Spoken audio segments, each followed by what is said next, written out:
অনেকবার নতুন করে অভিনয়ে ফিরে আসার কথা বলার পরেও ঠিক কবে তিনি আবারও ক্যামেরার সামনে দাঁড়াবেন তা বলতে পারেননি। তবে অভিনয়ের জন্য নিজেকে তিনি তৈরি করছেন, আশ্রয় নিচ্ছেন জিম এবং ডায়েট চার্টের। আর পুরো বিষয়টিকে যুদ্ধের সাথে তুলনা করেছেন ঢাকাই সিনেমার জনপ্রিয় নায়িকা অপু বিশ্বাস। অপু বিশ্বাস তার অফিসিয়াল ফেসবুক পেজের এক পোস্টে লেখেন, আমার যুদ্ধ কোনো মানুষ অথবা কোনো প্রতিষ্ঠানের বিরুদ্ধে নয়, আমার যুদ্ধ আমাকে ফিরে পাওয়ার যুদ্ধ, নিজের জন্য নিজের লড়াই, নিজের ফিটনেস ফিরে পাওয়ার লড়াই।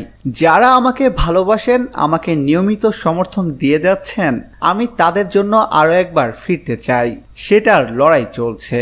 ধন্যবাদ আমার সকল শুভাকাঙ্ক্ষীদের প্রতি, যাদের সমর্থন আমাকে সাহস যোগাচ্ছে প্রতিনিয়ত।